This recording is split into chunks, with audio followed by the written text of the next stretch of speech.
What's up, everyone, and thank you for tuning into the Bonus Point Podcast Major League Rugby Series. My name is TJ Olsen, and I am joined by Cam and Walker Tice from the Rugby Index. Thank you for tuning into this live stream via YouTube, Facebook, Twitch, or if you're listening via Spotify and Apple Podcasts.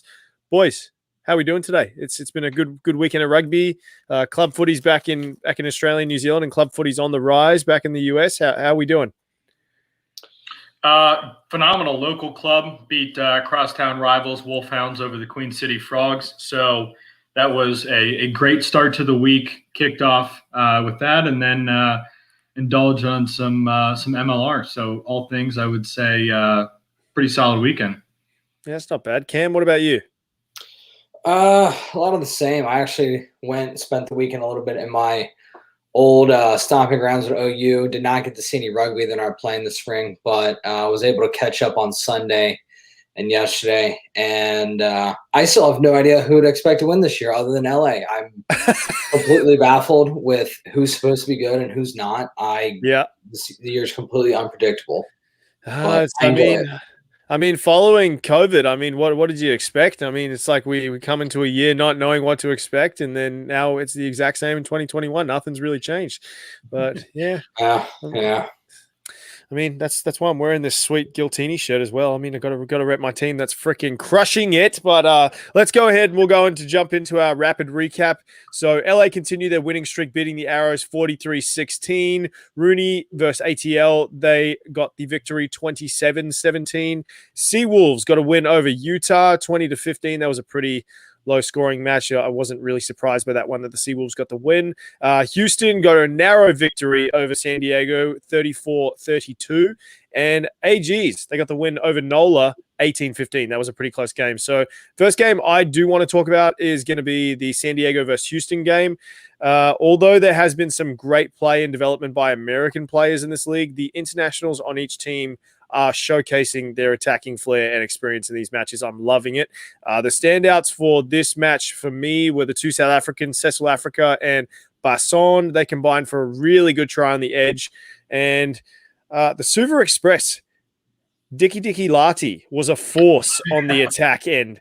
Big boy. At the 13. Man, he's a big boy. But I do want to talk about another player, though, not a player that does have massive size, but he is a pretty phenomenal player, and that's Nick Boyer. So he was recently traded from the Giltinis to the Sabercats.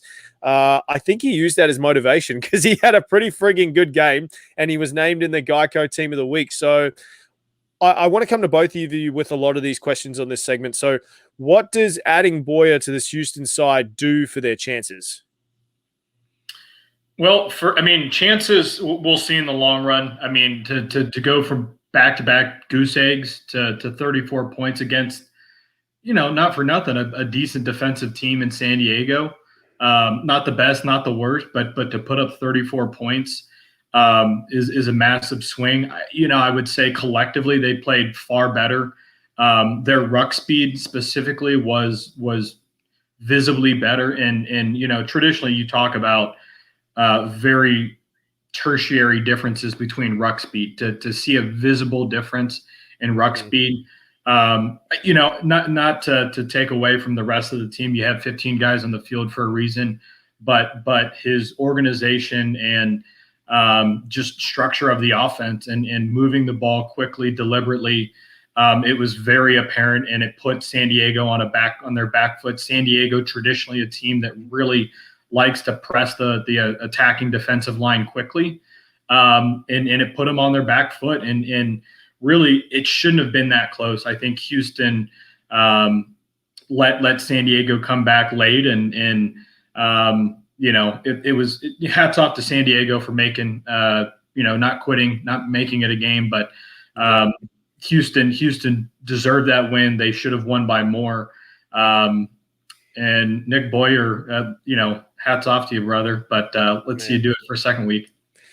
Yeah, I think that's the thing is you see a lot of guys come from either once they get traded, or if there's some kind of weird team dynamic that has been altered, you see guys usually come on the back end of that and use that as motivation, or come in and just bring some kind of spark because they want to prove themselves. So yeah, I'm in the same boat as you. I do want to see see if he can back it up again and again in weeks to come. But yeah, he's definitely been pretty good. Cam, what do you reckon about Boyer?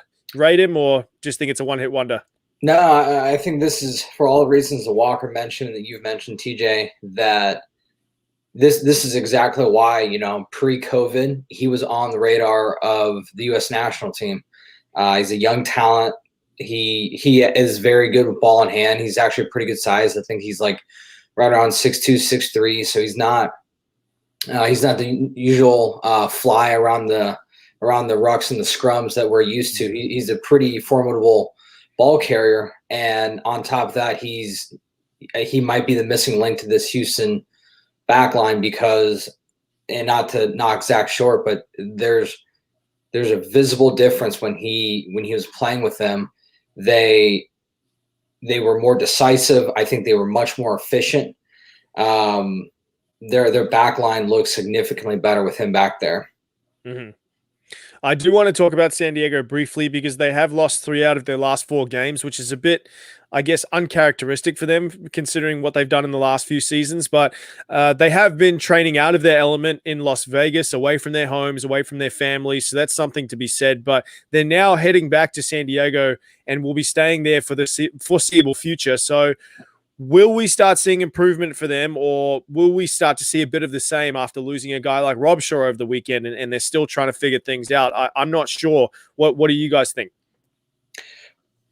Well, I'm confused with what San Diego's doing right now because what they're doing, their backline looks like they're going fast. They put Dylan Audsley, who's normally a winger, at 12, which, I mean, if you're trying to just outpace the other team, that makes some sense, but it didn't really look like that's what they're trying to do. And Cecil Africa, as dynamic as he is in open field, he can't take those crash lines that a typical 15 might be able to. And you don't want to stick him on the wing and where he doesn't get enough touches. So I just feel like they're really struggling and with their identity. And I think that's in large part to the dual head coach sort of system they have going there. I don't know. It was an interesting test thing to try out. I don't know that it's going to end up working out for them because as much as the team has an identity, it starts with the head coach. And when you got two head coaches, it's just natural for things to kind of pull in different directions, and it's starting to show up.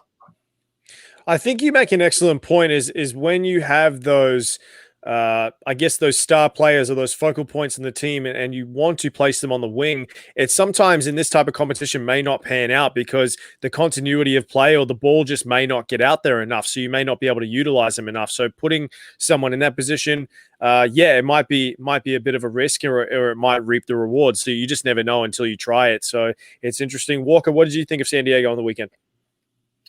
Well, first and foremost, I got to give a shout out to Houston's front row. They played excellent. Anytime I can give some love to my front rowers, I do it. I know your theme. Yeah. On the flip side, I think Cam's point resonates with me quite a bit around the dual head coach. And I think it's really indicative in their lineups even. They've had a lot of movement in their lineups, a very inconsistent 15. It's not for lack of talent. I mean, they've got one of the deeper teams on paper, I think. They've got a really solid back line. Their loose forwards are solid. I was surprised to see CeCe Mahoney come off the bench, a guy that I feel like has really established himself as a stalwart in their second row. Their scrums did struggle. I'm excited to see Patty Ryan return. I think he's going to bolster their front row quite a bit. They did scrummage better when Chris Bauman came back in the second half. And I don't know that he was that much more dynamic ball in hand than and I'm remiss of who he replaced. But no, I think they're, to Cam's point, they're struggling to find an identity. I think that's indicative of a dual head coach. It's not to say that they're bad coaches. It's just who are we? What are we trying to accomplish? And it doesn't seem like there's a synergy there between backs, forwards, and even categorically between the forwards themselves and the backs themselves. It feels like it's not clicking, and that's maybe more vague than vivid, but I think the play is indicative of that. And then, of course, you have guys like Joe Peterson who make a chip over the top and make a fantastic try, or you get Sam Wu-Ching on a crash ball who nobody wants to step in front of, and he makes a 50-yard or 50-meter break. So they've got the talent, they've got the horses to do it. At least against Houston, they played in their own half a lot the first half. And when you play in your half defensively a lot,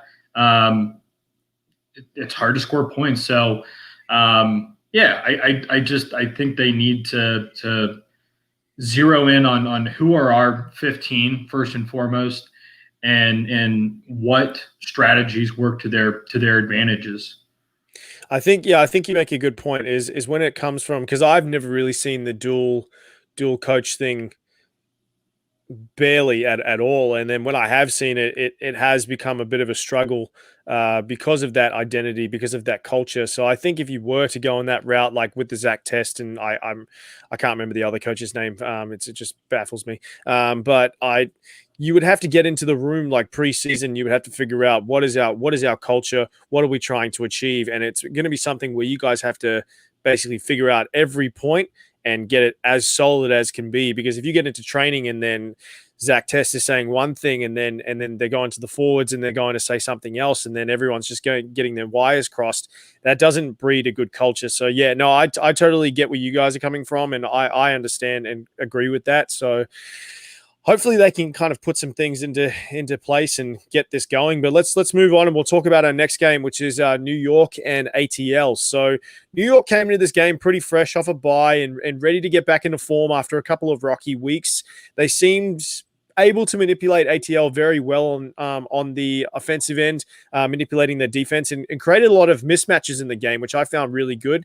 It also ended up being a very niggly match with a lot of push and shove, or as my dad used to say, throwing a lot of handbags. So it's something that I especially I think it was the 2 yellow cards that happened with Andy Ellis and the guy who is the number 4, who I don't even want to try and pronounce his name because holy crap, that's a last name. But he came in straight from the side after a random ruck. I didn't like that they yellow carded Andy because he was basically right on top of him, but I understand why they did, because they just basically had to because he reacted. But it was a very, very niggly game. The scoring margin ended up not being that different, but ATL's defense was what let RUNY get the W in this one. I think if ATL can fix that, they'll be singing a different tune in a few weeks. But Foden and Tawake in this match for RUNY were my standouts, especially Foden, because he broke and bent the line constantly. He was able to really, really punch through and just set up a lot of different stuff. Who stood out for you guys? Cam, I'll come to you first. Who stood out for you? For Atlanta, I think they moved Batista Escura from 12 to 10. And I like him. He's a very, very explosive player. He's, as you saw, he plays with a chip on his shoulder. I think he prefers crash ball than taking it open for a score. But moving him from 12 to 10, I just don't think was, and I think they're just trying to find some more ways to create explosive plays out of the back line. I think all their scores have come from set pieces out of the line out, the scrum, or something of the sort where, they're not creating these big line breaks. And I think getting him the ball more, they thought they might be able to create some of those opportunities. But he's more of a get the ball in his hands and then get it out rather than letting him be a distributor, essentially a Joe Peterson. He's not that. He's not a distributor that gets the ball to the right people at the right time. He's the person that, on the receiving end of that. But I still think he has had a good game, at least with ball in hand. Walker, what did you think? Who stood out for you? Yeah, well, I mean, Dan Hollingshead had a solid game start to finish, controlled the offense for New York, had a couple of great line breaks himself and put one in, a perfect day between the post.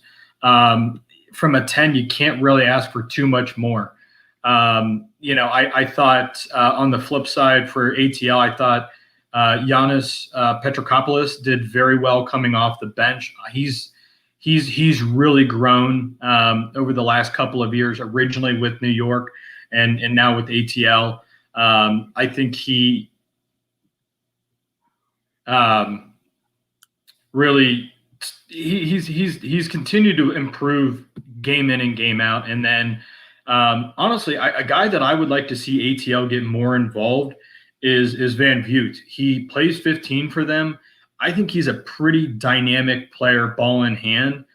Mm-hmm. I don't know how comfortable he would be at a 13, but get him the ball. It always feels like he's making plays out wide when he does. And if not, if he does stay at 15, try to design something to get him ball in hand. And then going back to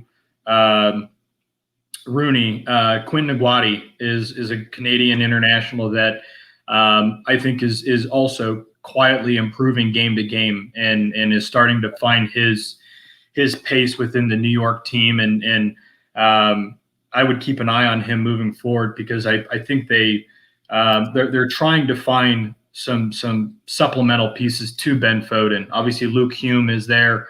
Not quite the Luke Hume that we all have come to know in the previous years, but I like Ngwati a lot. Yeah.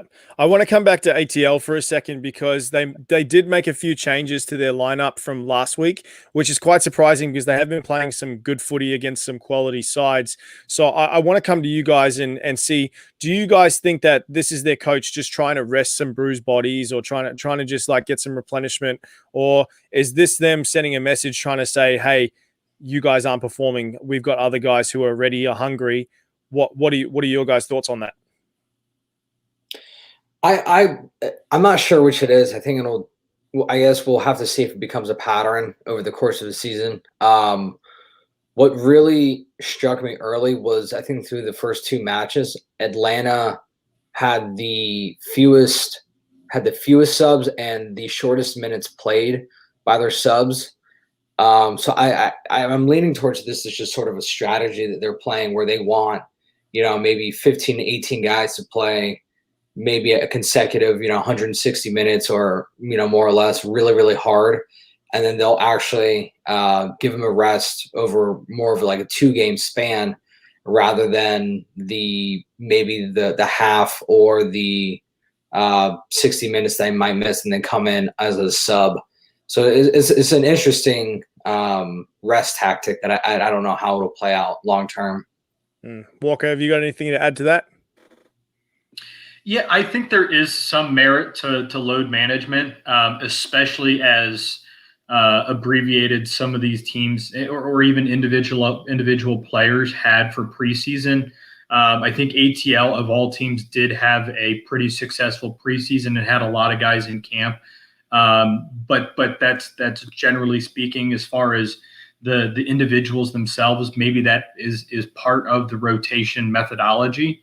I think it's also for that opposite reason in that we didn't have a preseason. So a lot of these guys didn't get a look. I don't know what I have in the quality of a player. And the only way to find that out is to see them play live minutes. You can do all the scrimmaging and all the drills you want in practice or off, game pitch, but game speed, game decisions, they're just different. And for no real extensive preseason to actually get a look at these guys, I think you inevitably have to rotate. And, I think it compounds and can be supplemental in load management. But I think Scott Lawrence might just be trying to figure out what does he have on the team and what is, his best 15.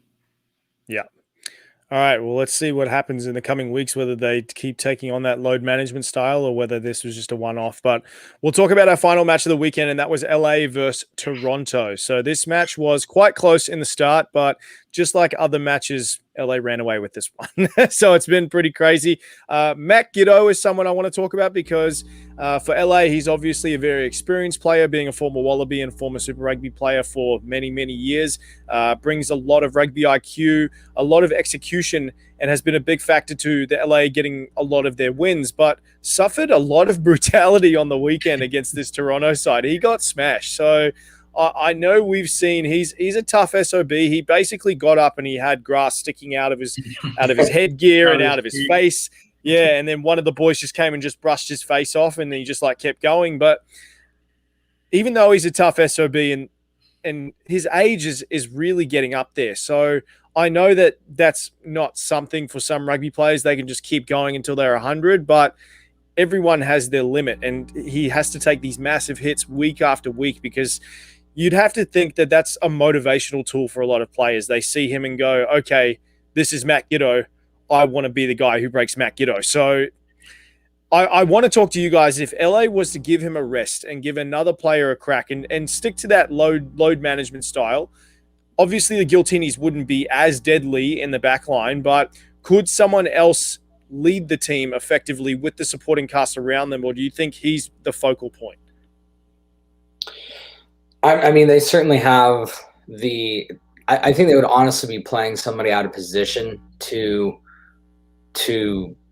give him a longer rest. I guess you might be able to throw Adam Ashley Cooper in there. I guess that's the only name that's coming to mind right now that they could throw in there. And the only other person I could think of is maybe a Christian Rodriguez, because he's a 9, but he comes from a 7s background, but he would be really out of place, I think, in that retrospect. Yeah, and I just don't know that he, for sort of the same reasons that you don't see a lot of 9s playing 10, is I don't know that he's really much of a threat physically. He's not a big guy to take some of those inside carries against, flankers or larger inside centers. I think he'd get as beat up as we're seeing Giddo, if not worse. And that's not a knock to the guy. We're probably about the same size, and he's a heck of a lot better than I am. But it's hard to take it from a guy who's taken a few hard hits. I have no desire to do that on a repeated basis throughout a match. I guess it might just be the guy they have for the spot, and he has to roll with the literal and figurative punches. Yeah. Walker, what do you reckon? Who could step into that? I kind of disagree. I think Luke Carty, and maybe, he has come in at the end of games where it's kind of a blowout and you're just closing out the last half, and you're all you have to do is not screw up, basically, because Giddo and the rest of the team have done the heavy lifting. But every fourth game, every third game, if Luke Carty has to come in and play 60 minutes at 10, I don't think they miss a massive beat as long as they continue to have Billy Meeks, Adam Ashley Cooper in there, DTH Vandermeer. I mean, John Ryberg, this team, this back line is just so complete. And I don't know. I mean, even Glenn Bryce back at 15 is really solid for them. And so if you plug in Luke Carty, and is he a Matt Guillotel? No. And I don't think there's any discrepancy there. But does the team miss a beat? Do they continue to put up 30, 40, 50 points? My gut says yeah. And I think they are just that dominant offensively. And that's the point, is that they haven't had their whole back line has played exceptionally well. Everybody's contributing. And I think Luke Carty, is he a natural 10? I think he's a 7s guy by trade, so it's hard to say. But for the time that he has spent in there at 10, I haven't noticed him in a negative way. So until I say that, I can't say that it's been, oh my gosh, why are they not starting him, for obvious reasons. But I think it would be smooth sailing with Luke Carty for 60 or even 80 minutes, because they have so much firepower around them. And I I think they will start to implement some load management. I would really like to see it because of those older bodies. You want to have them fresh, especially when you are up 20 points, 30 points. Like, rugby's a brutal sport, whether you're winning or losing, whether you're 19 or 38. It's a brutal sport. Give your body some rest, take care of your players, and make sure you're healthy for when it really, really counts. Obviously, you want to position yourself for playoffs, but I would say start strong, which they have. Don't coast, but be methodical in your approach and be strategic. Give guys breaks when they need it. And look, these guys are veterans. They know their bodies will talk to them. If Adam Ashley Cooper can't go one game or can't go the full 80, I don't think there's any ego left to say, guys, I can't do it. It just they want to win. They want to do it. They've been there, done that. And not to say that this is, they've had bigger accomplishments. So I feel like they've been in the biggest moments and they know what it takes to get there. And they know that either they're performing at that level or they're not. So I feel like a lot of these guys have the willingness to step in and out as needed. And if they're contributing and supplementing that powerhouse of an offense as they are, great. If not, then you have to, circumvent just a little bit. But I think Luke Carty could certainly suffice at minimum. Yeah, I definitely think that you are correct. I don't know much about Luke. I know that he is a fly half center, but he is quite young. I think off the top of my head, I think he's early 20s, so like 22, 23. But I know that he did play a bit for Connacht over in the UK with their Connacht A side. I don't know if he got any starts again in the actual team, but yeah, I mean, from what the little I've seen from him, I think he could definitely step in and do a good job, like you said, just with the supporting cast around him. But it's like we said, it's a wait and see game. We just I guess have to just throw him into the fire and see if he survives. But yeah, okay, well, hopefully we get to see that, because that would be freaking cool. He is also U.S. eligible, so that's ooh. Okay. If he can step in and continue to grow, he is 23. It looks like he's a pretty young guy. You're right.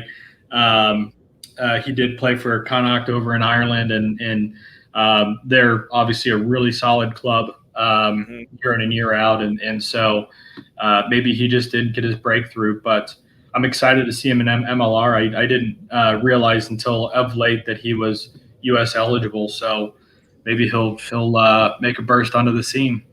Man, I keep seeing like all these guys pop up that I think are just internationals, and then out of nowhere they're like, "Oh, he's US eligible," and I was like, "Oh snap, here we go." It's going to be pretty interesting, because I mean, 2023, it's obviously a mile away, but you want to start bleeding these guys in and seeing once they're in MLR, you can kind of get them in.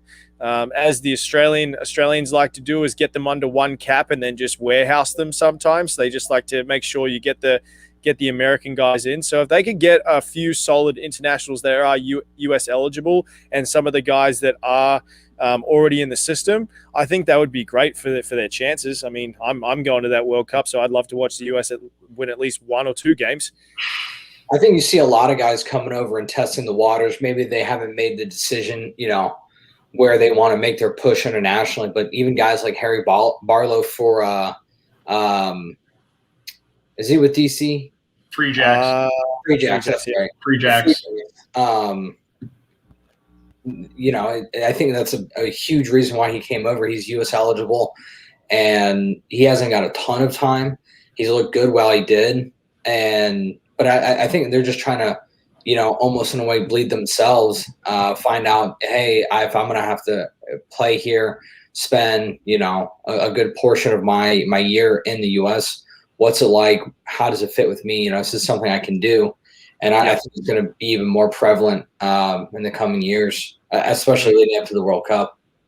Yeah, because I know a few guys who have played in like New Zealand under 20s or something like that, or New Zealand schoolboys, and then they've gone over and played for Australia because they've transitioned over there, or similar situations. So it would be interesting to see if they could get some of those top tier guys, or at least some guys that could come into the fold and make that a competitive side. I would love to see that. But let's finish up, and we'll talk about Toronto, because although Taylor Adams was keeping the arrows in the hunt with his pretty stellar goal kicking, they struggled with a lot of facets in the game. And I know their scrums were struggling a lot against this strong LA pack.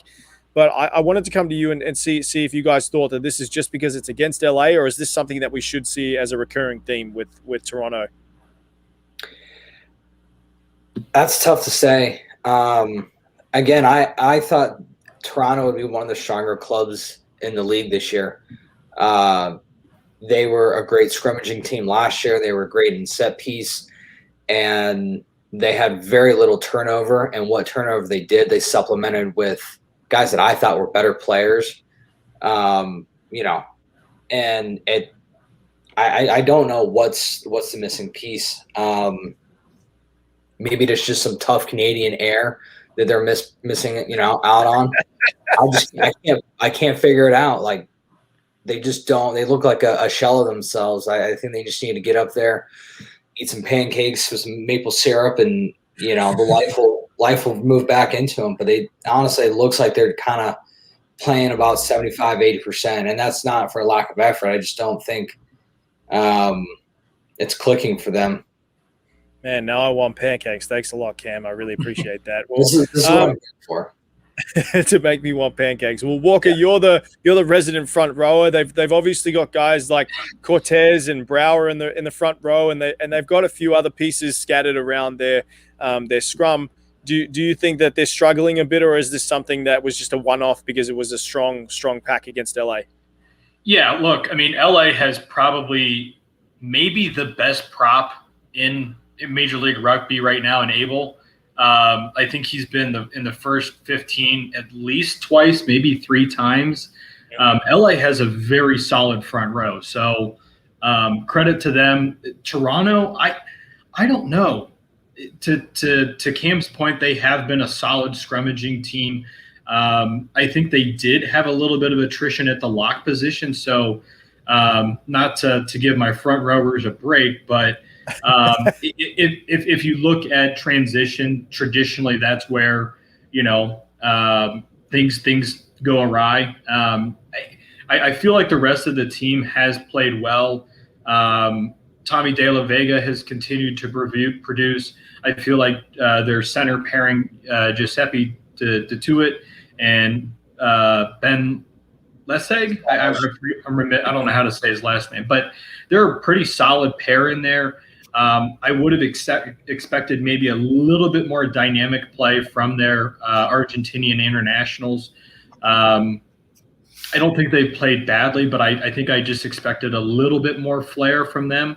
And that being said, coming from South America to North America, I think that going from Toronto to Atlanta, playing in New Orleans against that, like, it's just really clunky. They've had next to no preseason. I certainly don't think we've seen the best Toronto that we'll see this year. I'm hopeful that the Canadian border will get open soon, and like San Diego, they can return home and get their biscuits and maple syrup going to Putin. And well, geez, come on, what are you guys doing? We're not helping your diet, Teach. Not at all, bro. Come on. But I don't know. Like they do have a very solid front row. Cole Keith is solid. To your point, TJ Cortez is solid. Quatrin is a solid prop. Tyler Rowland, I thought was a really good young prospect for them. Again, I'm not saying that it's not the front row, but it felt like they did have a little bit of movement in their lock position, and especially I don't believe. Let me pull up the lineups here. I thought, of course, I don't have them down, but I don't know. It's hard to say. I think a lot of it has to do with just the talent of LA. Yeah. No, I feel that, and I was with you guys. I when I was picking my teams to, I guess, take it out this season or at least be competitive, Toronto was right in the mix because I've always picked them. That was a big shocker to me. So I'm hoping they can get on an even keel again. But I think the just like San Diego is being away from home, not being able to have a home base, living obviously a lot of South Americans they would be okay with the heat when they were in Atlanta, but it's just like being out of your element is always just very different. So hopefully they can get on some kind of even keel and go back. But yeah, good set of games. I really enjoyed it. But we'll move on to our bonus point segment, and that is the best of the rest. So we have seen in 4 weeks the LA Guiltinis have become massive favorites to win this competition as they continue to run away with the games. But we're optimists here. We at the bonus point, we love a good upset. So we're going to pick our 2 favorite teams to take down LA in a match, who we perceive is going to do it. And boys, you know how this works. I'll go, then Walker goes, and then Cam goes, and then we'll go one more time around, and then just give your best 2 responses. So I'm looking at the leaderboard and the gameplay that I've seen. And this team was a team that really started off the season quite heavy and are really starting to find their form. They're a bit patchy at times, but I think they're going to make a good go. And I think that's NOLA. So NOLA are a team that I kind of have confidence in to drop off LA just because they can catch them on a week where maybe their whole team is just buggered or they just haven't prepped for the right facet of their game. So I think NOLA is definitely one of those teams that can knock them off. Walker, who's your first one? I got to be honest. I'm going to go with the AGs. I think that their pack is really solid. They've got a solid back. Gilchrist must know something about putting rugby teams together or finding the right people that know how, because, I think that obviously the Guiltinis are a new team, but the Gilgronis did have a pretty massive overhaul of their roster even last year, and really not having a season. They weren't able to build any continuity. All the same, they still have quite a few new faces. I think they have some of the best second row and loose forward play in the league. They picked up Connor Mooneyham late in the season when Dallas had to disperse, and I think it might be a Giltini-Gilgroni matchup in the Western Conference Finals. So Gilgronis are probably my first pick. That would be pretty freaking awesome if we could get a Gil final. That would be so cool. But yeah, Cam, who have you got as your first team to knock off LA? Well, you guys took my first 2 options, so now I have to go with my 3rd and 4th best. I mean, for the same reasons, I think NOLA's the one team that has the firepower to match them when they bring their A game. But I think I'm anxious to see what DC looks like once they get Jason Robertson back. I think they're a very offensive minded team, and they're definitely not talent wise, but their ruck speed and their pace can certainly match LA. And I think if they had some good breaks, that that matching of game speed could work well for DC. Mm-hmm. Yeah, because they were the second fastest ruck speed team last season. So I think, they can definitely knock people off. Second round, I think because there's some teams that just will not knock off LA, I will give you guys a repeat pick. So you can pick a team if we've already spoken about it. But I personally, for my second one, this is a wild card, a dark horse. I'm going to go RUNY because I think I'm really enjoying what Andy Ellis is doing with his team. You see how much he is involved in every single facet of the gameplay during the game. He's building a lot of players up. I think bringing that OG experience. I think on any given Sunday, sorry to quote a football movie, but I think they can come around and they can give an LA upset. So we'll see. I really want to see RUNY go up against LA. It's going to be an awesome one. But Walker, you're up. Repeat of what we said, or have you got another team that is a dark horse? Well, TJ, we'll forgive you. But yeah, no, I'm right there with you on New York. I think the addition of Nick Savetta probably gives them one of the most dangerous lineouts. They're rolling maul through the past couple of years, and it's only going to get better. It feels like, especially when you get inside the 22, if you have an elite rolling maul, it's pretty effective the way they have it. Hanko Giermarshais, Dylan Fawcett, they've got some great ball carriers. Hanko, all things considered, offensively has been a little bit quiet. Always a force defensively, loves getting his face into some contact. At every breakdown, it sure feels like they've got talent in their back line. Holland's Head is really finding his pace. Will Leonard is a pretty solid number 12. Not maybe the most dynamic in MLR, but a really consistent, hard charging ball runner. And I think that's the identity that New York is adopting. They're a very straightforward, kind of ball in hand, run at you until you stop standing up type team. And they've got the horses to do it. I mentioned him previously, Quinn Nguati in the back three, Ben Foden in the back three, Luke Hume in the back three coming off the bench, or maybe could move into a starting position.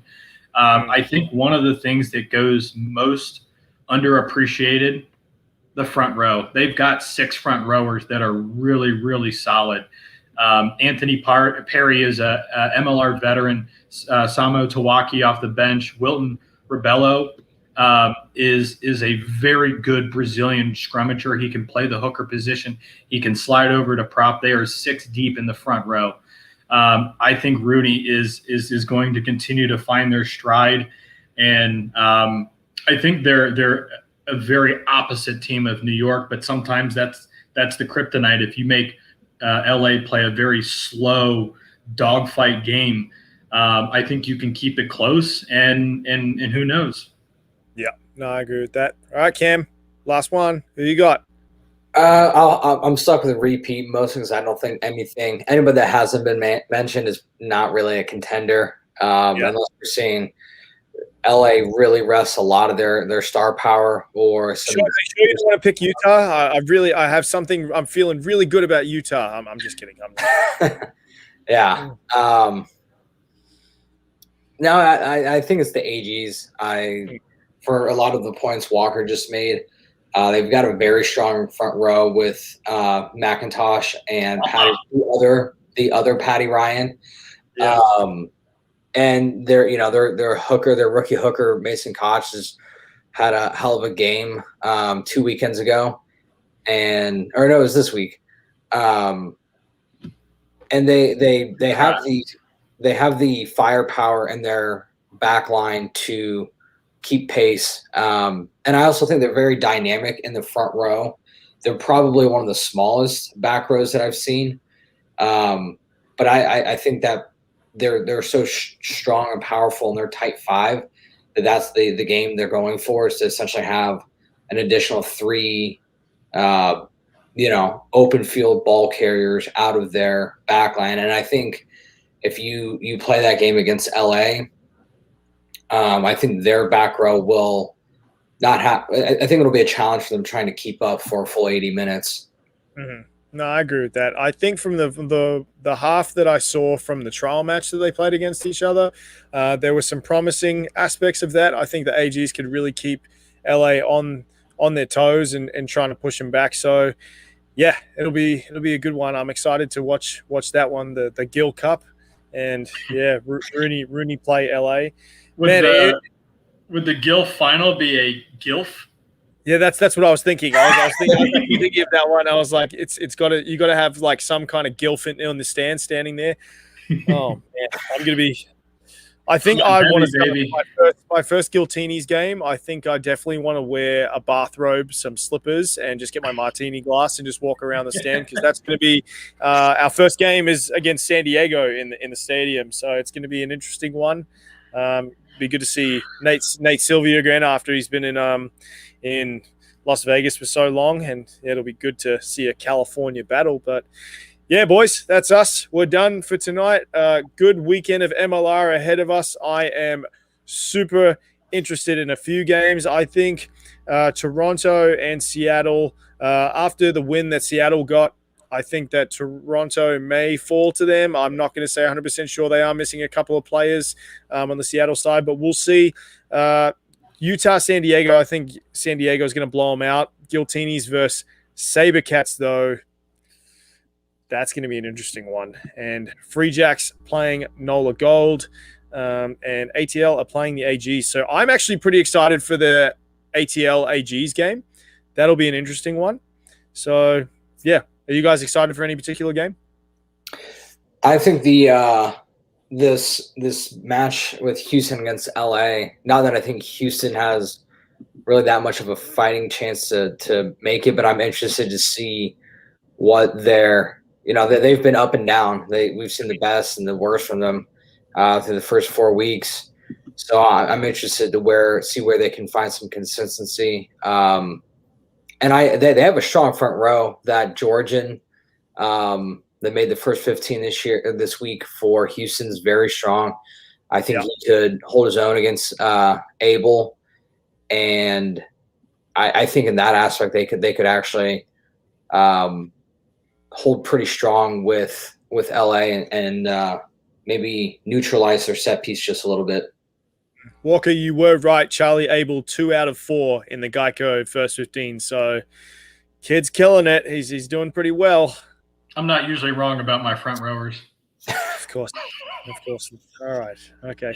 All right. Well, everyone. Since you asked me, TJ, I'm excited to see DC back off of a bye week. I think they're going to continue to find their continuity. Obviously, Tusitali moving into the 10 position, not his position of preference by any stretches. We learned, like he told us, he was like, "No, I'd never want to play 10 again." But yeah, which again, I think we all agreed he played pretty solid. Well, we'll have to give him some flack for doing exit kicks as box kicks, but that aside, he played very well at the 10 position. And they've got a huge matchup against New York. I think that's really this game is really going to help define who takes leadership in the East. Find out who's the beast in the East. That'll be a good one. Okay, boys. Well, thank you for joining me once again. I'm excited to get some other guests on the show so we can shoot the shit with them. It's good stuff. And thank you for everyone for tuning in live via Facebook, YouTube, and Twitch, or listening in via Spotify and Apple Podcasts. We'll be back next week to talk everything Major League Rugby. Thank you for tuning in. We will see you soon. Love you guys.